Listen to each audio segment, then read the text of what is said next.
You ever feel like you're stuck in a life you didn't sign up for, but you can't leave because the guilt would absolutely destroy you? That's where I've been living, not just for a few weeks or months, but for what feels like forever. 2 years ago, I started dating this girl named Emily, and don't get me wrong, at first, it felt right. She was smart, funny, vulnerable in a way that made you want to protect her, but over time, that vulnerability turned into something heavier, something I couldn't carry anymore. We're both in medical school, which already feels like drowning in a sea of stress, exams, and pressure every single day. I'm 3 years ahead of her, so when we first met, I was already settled into the rhythm of it. Clinicals, rotations, studying till your brain melts. She was still wide-eyed, just getting started, and she leaned on me for everything. At first, it felt good to be that guy, the dependable one, the solid one, her rock as she called me, but eventually, being the rock just started to feel like being stuck. A year into our relationship, something happened that changed everything. Her dad passed away, out of nowhere. It was one of those calls you never expect. She was screaming into the phone, crying so hard I could barely understand her, and I just dropped everything to be there for her. I held her all night, while she fell apart in my arms, and even though I was planning to break up with her, yeah, I was going to end things that week. There was no way I could do it after that. How could I be the guy who leaves someone right after they lose their father? So I stayed because she needed me, not as a boyfriend anymore, but as a support system, a shoulder, a therapist, a lifeline, and every day since then, I've carried this weight, watching her unravel from the pressure of med school, her messed up family, the student debt, the grief. I became her entire emotional anchor, but somewhere along the way, the romance disappeared. We went from being in love to being in survival mode. Our relationship turned into her venting while I listened, her crying while I held her, her falling apart while I stayed whole for both of us. And the hardest part? She still loves me like nothing ever changed. She tells me I'm the best thing that's ever happened to her. She looks at me like I saved her life, and maybe I did, in a way, but I lost pieces of myself in the process. We've only been physically intimate maybe 3 times in the past year, and every time it felt like something we were forcing, something mechanical just to prove we were still a couple. The guilt? It's constant, because I know I'm already emotionally gone. I've been gone for a while now. I'm not the guy she thinks I am anymore, but I've been too scared to say it out loud, too scared of what it would do to her, too scared of what people in this small town would say, her family, our mutual friends, the classmates we see every single day. And then, just when I thought things couldn't get more complicated, she came back into my life. Her name's Claire, my first love. We've been best friends with boundaries for 4 years now. She's in my year, just as deep into med school as I am, and we've always kept it professional, until 2 weeks ago. That's when everything started to change. You won't believe what happened next, but I'll get to that.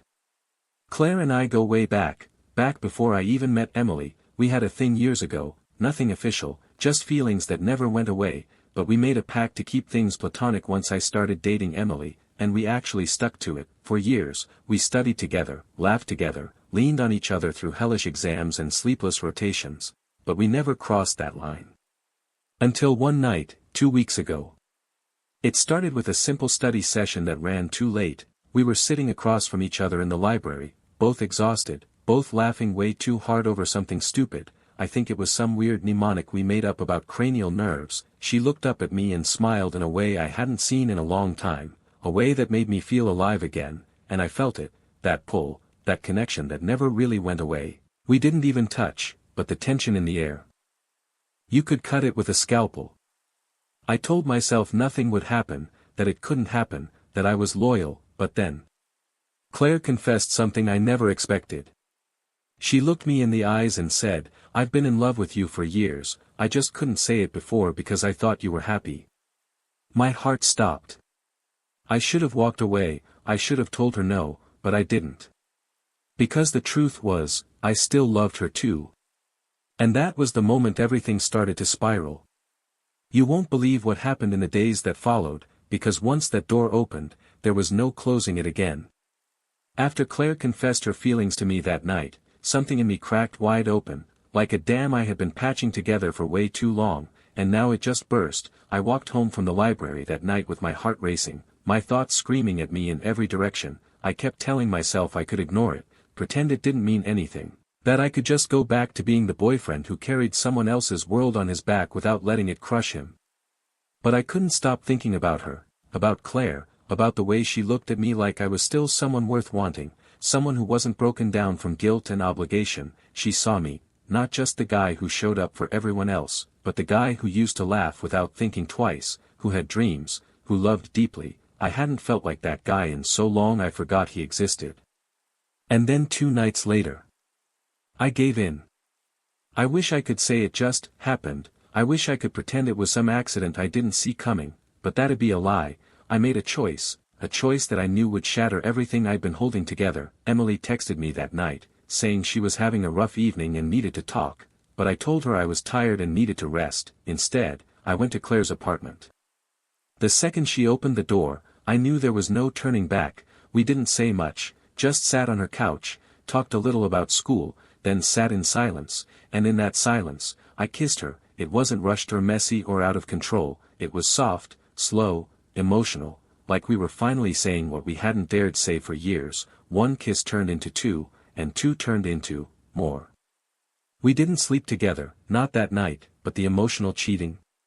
That line had already been crossed, and honestly, that was the part that hit me the hardest. I went home that night with Claire's perfume still clinging to my hoodie and my own guilt sticking to me like a second skin. I lay in bed, staring at the ceiling, while Emily texted me, "Good night, Redheart," like I hadn't just betrayed her in the most devastating way. You won't believe what happened the next morning. Emily showed up at my apartment without warning. She had a key, of course she did. She'd been coming over since we started dating, always using that key like it was her own place. I heard the door unlock and panicked, not because Claire was there, thank God she wasn't, but because I felt like a thief caught red-handed, like somehow, she knew, like she could smell the guilt on me. But she didn't. She just walked in looking like she hadn't slept. Her eyes were puffy, and her voice was trembling when she said, "I just needed to be around someone who makes me feel safe." My heart sank into my stomach. She sat on my bed, curled into my chest, and cried for an hour straight. I didn't even know why she was crying this time. I didn't ask. Maybe her mom yelled at her again, maybe school got overwhelming, maybe her grief was just too loud again. All I could think about while she sobbed into my hoodie was the fact that I wasn't who she thought I was anymore. I had betrayed her, and not just her, I betrayed myself. I wasn't the good guy anymore. I wasn't the hero who held her together. I was just some coward who couldn't leave and couldn't stay and had no idea what the hell he was doing. The next 2 weeks were chaos. Claire and I kept talking, texting, meeting up in secret, and every time, the feelings got stronger. We didn't cross the line physically again, but emotionally. We were already in deep. She kept saying things like, "You don't deserve to live like this," and "You can't fix someone by destroying yourself." And the worst part? She was right. But how could I walk away from Emily? How could I abandon someone who literally built their emotional survival around me? Her dad was gone, her family was a mess, her grades were slipping, and the only person she leaned on was me. I started having nightmares, dreams where I'd tell her the truth and watch her crumble, dreams where I'd see her standing in front of me, screaming, crying, asking why I ruined her life. I'd wake up drenched in sweat, heart pounding, feeling like I was drowning in my own fear, because this isn't just about a relationship anymore, this is about a person who loved me with everything she had left. You won't believe how bad it got. One night, I was sitting at a bar with a few classmates, trying to forget everything for a few hours. Claire was there too, sitting across from me, her foot brushing against mine under the table, reminding me that we were playing with fire in a town too small to hide anything. And then, out of nowhere, Emily walked in. She didn't see us, thank God, but she walked in with 2 of our mutual friends, sat at a table just a few feet away. Claire looked at me with wide eyes, and I could feel her pulse speeding up through the toe of her shoe. I had to get out of there. I muttered something about needing air and left through the back. That's when it hit me. I was living a double life, and eventually, one side was going to crash into the other. I'm not proud of anything I've done. In fact, the guilt is eating me alive, minute by minute, but I'm trapped between who I love and who needs me, trapped between the truth and the fear of what the truth might do. But I know one thing for sure, something's coming, a storm I can't avoid. And you won't believe what happens next. After that night at the bar, the near miss with Emily sitting just feet away from Claire and me, something snapped inside me. I realized I was walking a tightrope made of lies, and it was only a matter of time before I fell straight into a mess I couldn't escape. I couldn't eat, I couldn't sleep. Every time Emily looked at me with those trusting eyes, I wanted to scream. Every time Claire said, "You have to do something," I wanted to disappear. I knew I had to break up with Emily. I couldn't keep stringing her along like this. It was cruel. No matter how scared I was, no matter how painful it would be, I had to do it. I owed her that much, so I picked a day, a Saturday. We both had the afternoon free, and I invited her over, telling myself this was it. This was the day I was going to finally do the right thing. You won't believe how it went down. Nothing, and I mean nothing, prepared me for it. She showed up at my apartment with a smile on her face, holding a small bag with homemade banana bread. She said she baked it that morning and thought I could use a treat. That's the kind of person Emily is. Even when her world's on fire, she still wants to make mine better. We sat down on the couch. I stared at her for a long time, trying to find the words. My hands were sweating, my heart was pounding like a war drum in my chest, and just as I opened my mouth to speak, she cut me off and said, "I've been thinking a lot lately, and I just want you to know that I don't know what I'd do without you." I froze. She kept going, saying things like, "You're the only reason I've made it this far, and, sometimes I think you're the only good thing in my life." I felt like the floor was disappearing beneath me, and then she started crying. Again. She said her mom threatened to stop helping with rent, that her uncle said some awful things about her dad, that school was killing her inside, and then, she said the one thing I've been dreading for months. "If you ever left me, I don't think I could handle it." I sat there, completely numb. The words I planned to say just evaporated. I nodded, I hugged her, I told her I was here for her, I lied, again. When she finally left a few hours later, emotionally drained but a little calmer, I collapsed onto my bed and just stared at the ceiling. I didn't cry, I didn't scream, I just lay there, realizing I had officially lost control of my own life. I texted Claire later that night and told her everything. She was furious. Not at me, but at the situation, at how deeply I was stuck, how much pressure I was under, how scared I was of breaking someone who already seemed so close to the edge. She said something that haunted me for days: "You're trying to save her, but you're letting yourself drown to do it." And the truth is, I was drowning.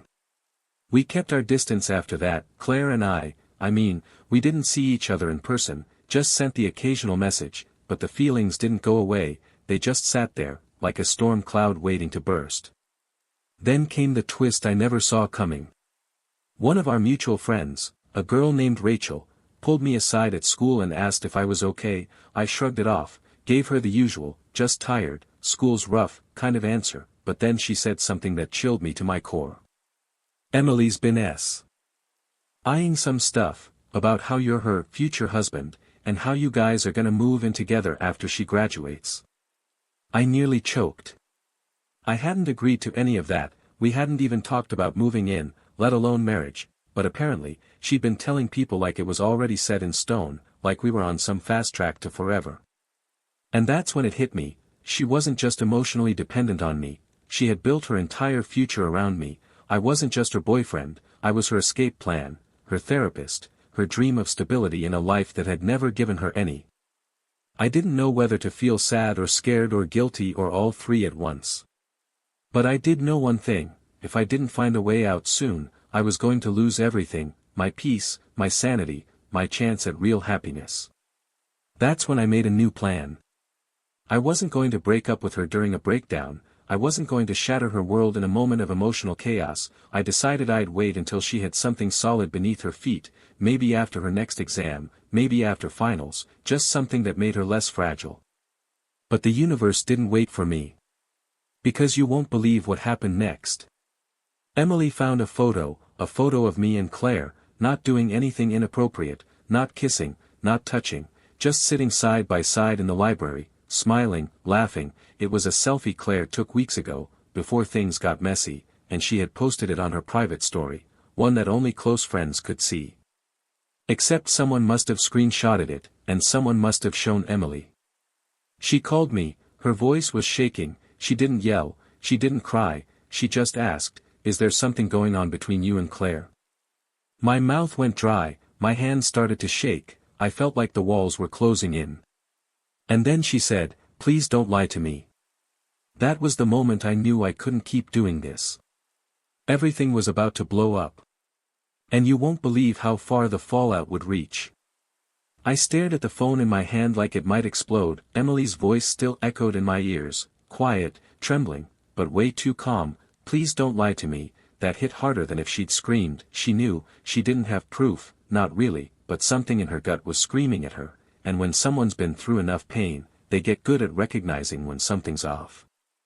I wanted to lie, God, I wanted to just say, "No, of course not, she's just a friend." I wanted to patch it all up and kick the truth down the road a little further, but I couldn't, not this time. My silence told her everything. That's the thing about guilt, it gets loud when you say nothing. After a long pause, I finally said, "I didn't mean for any of this to happen." You won't believe what she said next.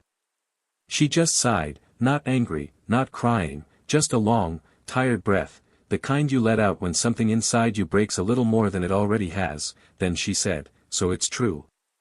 I told her I never meant to hurt her, that I was lost, that I felt like I couldn't breathe in the relationship anymore, that I had been trying to hold her together for so long I stopped recognizing who I was. I told her it started after we'd already been falling apart for months, that I didn't plan it, and that I hated myself for it every single day. I told her everything, not the physical stuff, we hadn't crossed that line fully, but the emotional part, which in some ways felt even worse. I told her Claire and I had history, and that it started getting complicated when we began talking again. I didn't spare myself, I didn't sugarcoat it. She didn't say much after that. Just, "I need time." And then she hung up.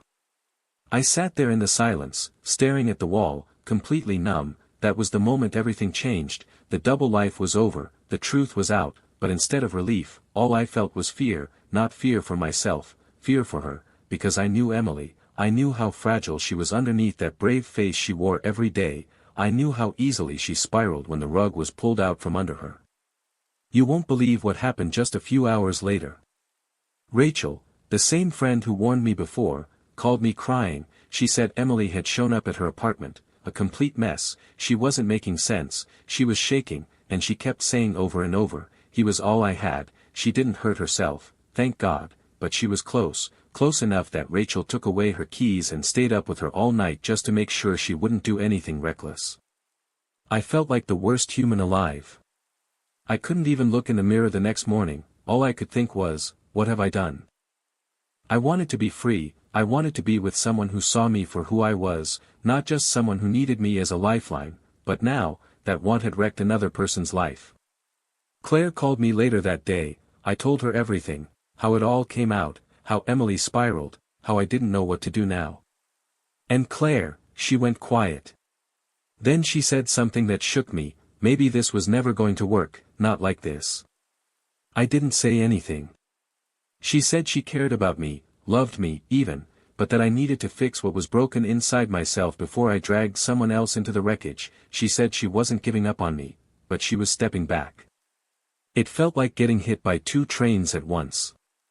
Emily was shattered, Claire was slipping away, and I was stuck in the wreckage I built with my own bare hands. I thought telling the truth would set me free. I thought I'd finally be able to breathe again, but instead, I was more alone than I'd ever been before. Then came the final twist. I got called into a meeting at school, with the dean. Apparently, someone filed a complaint, said I was emotionally manipulating a fellow student while engaging in an inappropriate relationship with another. They didn't name names, but let's be real, this was about me, Claire, and Emily. It wasn't an official disciplinary hearing, yet, but the dean made it clear that drama like this could reflect poorly on the school, especially given how tight-knit the program was. One more misstep, and I could be looking at consequences that had nothing to do with romance and everything to do with my future as a doctor. I left that meeting feeling like the world had tilted sideways. This wasn't just about heartbreak anymore, this wasn't about messy feelings or broken promises, this was about my life, my reputation, my career, and it was all unraveling fast. You won't believe how I ended that day. I went home, closed all the curtains, and sat in total silence for hours. No phone, no laptop, just me, my guilt, and the sound of the wind outside. I realized I had spent so much time trying to avoid being the bad guy that I became something worse, someone who didn't stand up, didn't speak up, didn't choose, and when you don't choose, people get hurt anyway. I didn't know how to fix it, I didn't know if I could fix it. But I knew I had to start somewhere. Because the fallout wasn't done yet. And you won't believe what happened when I finally saw Emily again. A week passed after the fallout, but it felt like a year. Everything was quieter, but not in a peaceful way, more like the eerie silence before another storm rolls in. Claire had stopped reaching out, Emily hadn't messaged me since that night, and even my friends were walking on eggshells around me, like they didn't know which version of me they were gonna get. I barely slept, I walked around school like a ghost, the guy who blew up his own life and had no one left to blame. Every hallway I walked down felt like people were whispering, even if they weren't. Every time I saw someone glance at me and then look away, I wondered, do they know? Because in a small town like ours, nothing stays private for long. And then I got a text. It was from Emily. All it said was, "Can we meet? Just talk, please." My stomach dropped. I didn't know if she wanted closure, or revenge, but I said yes, because no matter how messy it had gotten, she deserved the chance to say what she needed to say, and honestly, I needed it too. We met at this tiny coffee shop just outside of town, one of those quiet places where the chairs squeak and the music is too soft to distract you from anything real. When I walked in and saw her sitting there, I barely recognized her. She looked different. Not worse, just emptier, like a part of her had gone cold and never came back. I sat down. She didn't say anything for a full minute, just looked at me like she was trying to figure out who I really was, the man who held her together through med school, or the coward who broke her heart in the worst way possible. Finally, she spoke. "You could have just left," she said, "you didn't have to destroy me first." That hit like a knife to the chest. I told her I was sorry, that I would always be sorry, that I should have left sooner, yes, but I stayed because I was scared, and because I didn't want to hurt her. I told her the truth, that I stopped being her boyfriend a long time ago, and started feeling more like her emotional crutch. I said I didn't know how to stop without making her fall. She just nodded, not agreeing, not forgiving, just understanding, in a cold kind of way. Then she said something I'll never forget. "I wasn't your responsibility, you made me believe I was all you had, when really, I was just all you couldn't walk away from." It was like someone reached inside me and turned on a light. She wasn't wrong. I had convinced myself I was protecting her, when really, I was protecting my own image, the good guy who couldn't leave a broken girl, but all I really did was make the ending worse for both of us. She didn't yell, she didn't cry. She just stood up, said, "Take care of yourself," and walked out. That was the last time I saw Emily in person.